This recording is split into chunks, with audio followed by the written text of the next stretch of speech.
Ну вот вы и попали в мою духовную секту, Иван Калин. Наслушались песен, а теперь будете слушать мои мысли обо всем.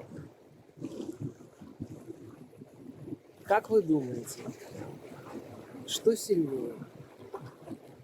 Деньги, идеи, знаки, флаги, информационная пропаганда,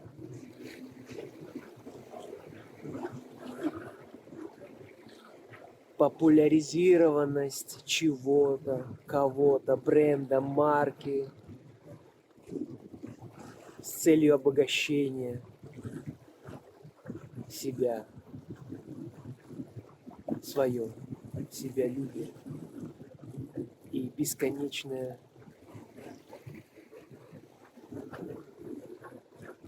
нескончаемое поедание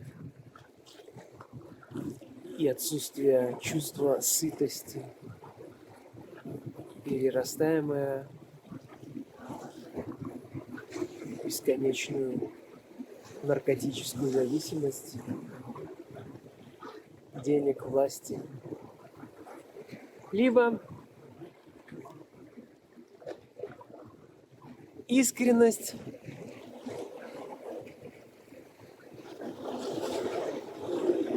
настоящее, ничем не купленное, не имеющее ни денег, ни какого-то изначального продвижения, популяризированности. Вот сегодня я хочу поделиться с вами своими мыслями. Лично мой путь, который не имеет ни денег, ни идей, ни наставлений, ни убеждений. Мой путь, который имеет свободу внутреннюю, внешнюю, свободу моих мыслей, свободу моих действий. И по итогу отдавать без условия, что тебе кто-то должен, что-то будет заплатить, либо отдать свое. И вот только проходя этот путь, начинаешь видеть другую сторону, с которой я начал сегодняшний монолог. Что никакие деньги, никакие богатства не сделают человека счастливым. Где же эти улыбки, где эти счастливые лица? А все только наоборот. Войны, ненасытные аппетиты, и люди, как винтики этой системы, заложники, которых вселяют в страх остаться ни с чем, голодными. Кто это придумал? Создатель? Точно нет, потому что он нам дал жизнь, он нам дал свет, тепло. Вот сейчас светит солнышко, дает нам свет, тепло. Оно что-то требует взамен заплатить ежемесячную аренду или какие-нибудь налоги.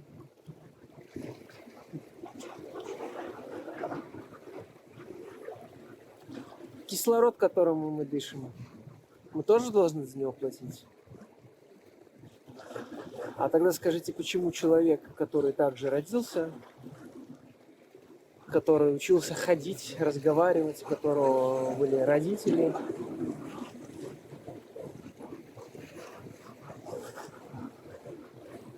которые его учили, люди, которые его учили это делать, потом вырастает и начинает творить безумие под видом святого, под видом что-то единственного, истинного, верного и правильного, да? То есть как так получается, что столько много людей ведется на это? Почему, когда в семье возникает какой-то конфликт,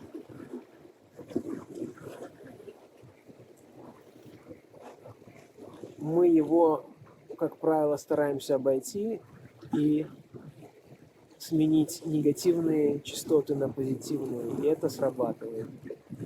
Почему же мы видим картину мира совсем иную, где не предлагаются сменить злость на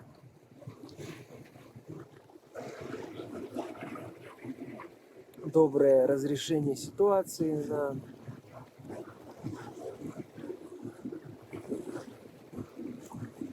на выход из нее в положительном ключе. Почему человек забывает, что он всего лишь гость планеты Земля, и что в любой момент его жизнь может оборваться? А после того, как она оборвется, разве он будет думать так же, что ему было так важно, во что он так верил, в эти идеи, кого он так обоготворял? Человек учится на любом опыте, как на положительном, так и на отрицательном. Так почему же сейчас такой дисбаланс? А потому что на все есть свои объяснения. Потому что те, кто творит зло, они не заинтересованы были проявить добро и быть на стороне добра и света. Потому что любой начинающийся конфликт решается у нас в жизни нахождением мирного разрешения,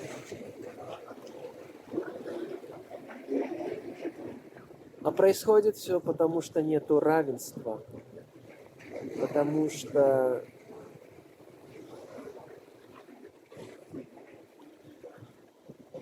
система не заинтересована в равенстве, начиная с семьи и заканчивая институтами и работой.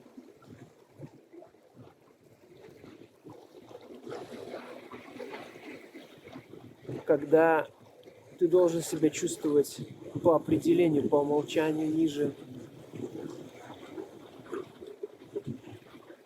человека, который либо должность, либо ему придуманный статус отведен. И все это выгодно системе.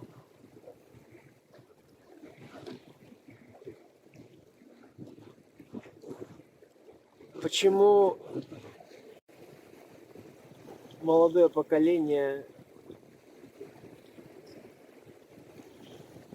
должно смотреть, как старое поколение не может уже не в состоянии разумно действовать и вовремя уходить? Так где же разум? Как вы думаете, нам нужна власть над нами? Человеку планеты Земля, гость, нужна власть? Нам нужно быть в подчинении у кого-то, как вы думаете? Это нужно им. Они остановиться не могут. Ну, казалось, ну получил ты власть, получил ты свои миллиарды и все. Ну чего ж ты так не можешь никак насытиться? Ну улыбнись ты в конце и скажи, ну все, я счастлив, да. Я пошел. Нет. Они не уходят. Они попали в капкан, из которого сами теперь выбраться не могут. И они вам в этом никогда не признаются. И уже шагу назад у них нет, потому что они натворили много зла. И вот у них такая дилемма, да? Ждать своей истины.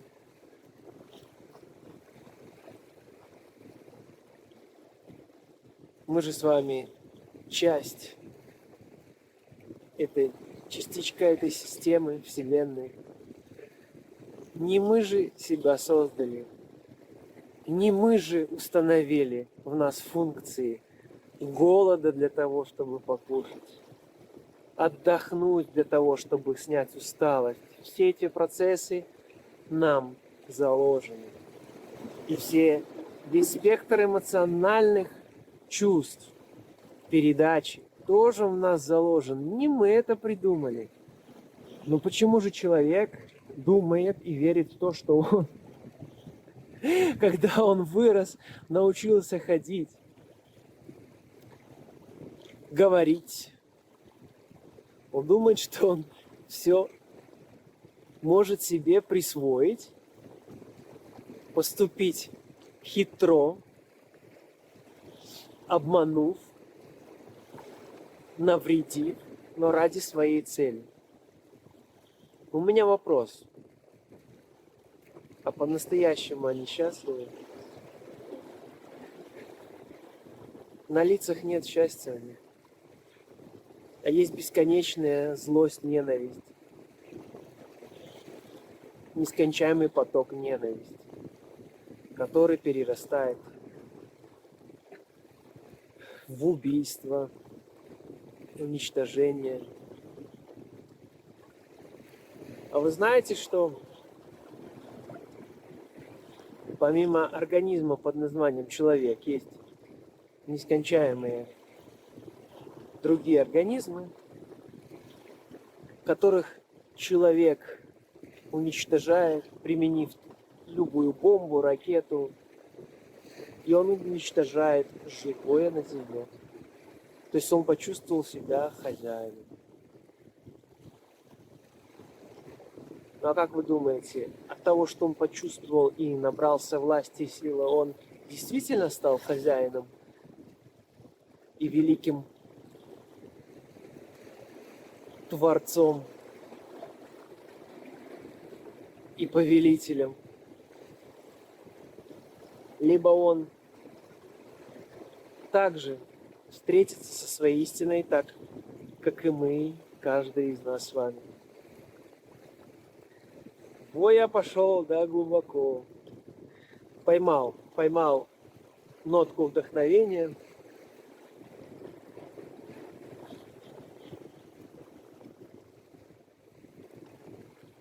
На самом деле я рассказываю, мне достаточно спокойно, хорошо.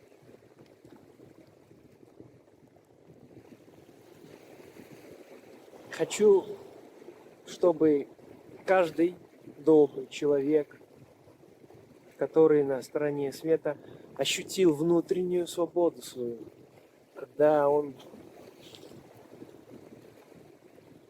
может жить, как ему дала на то сама жизнь, как нам дал Создатель.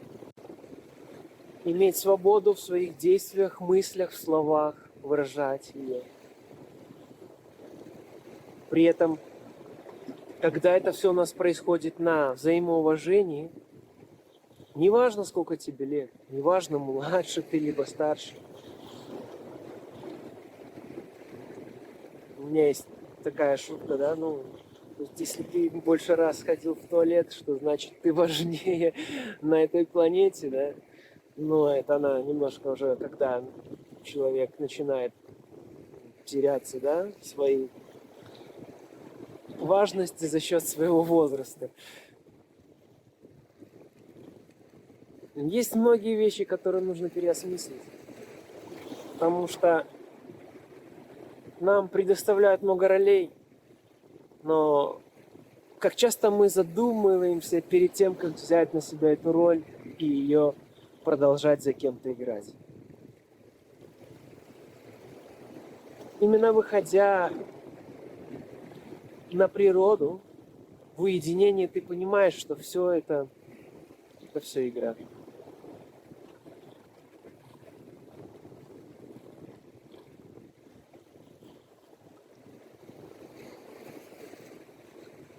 Лично мне нравится, когда все искренне и по-настоящему.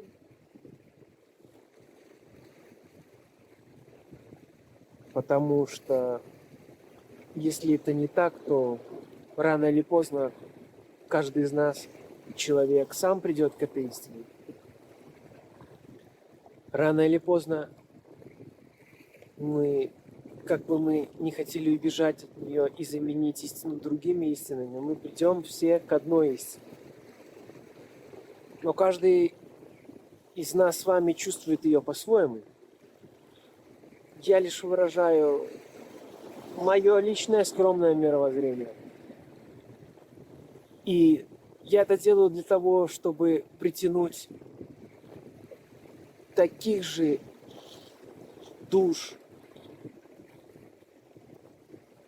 Потому что можно просто прожить и так и не понять, а были ли на Земле еще такие же, как и ты. А почему не понять? Да потому что нам предложили свой устрой, систему, где не заинтересованы в этом. Они заинтересованы только в своем. То, что нельзя назвать настоящим и искренним. Там нет равенства. Там есть свои личные интересы. Так вот, лично мне, на моем скромном канале, мне просто интересно встретить таких людей.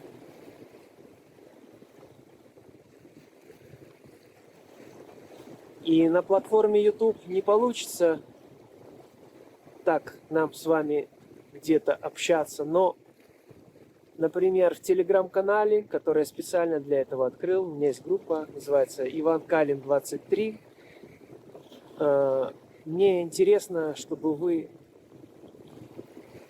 выражали тоже свои мысли. И если я вам близок, то давайте вместе жить это время нам отведенное и делиться мыслями. Потому что все временно.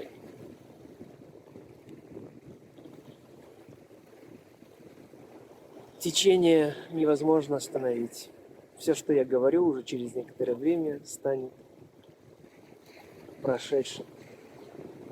Но мы будем держаться вместе, а я вам буду передавать свою личную позицию в песнях, мое эмоциональное состояние и просто дарить эти частоты благодаря моему голосу, который у меня есть. Такой вот глубокий разговор получился. Я не готовился к нему. И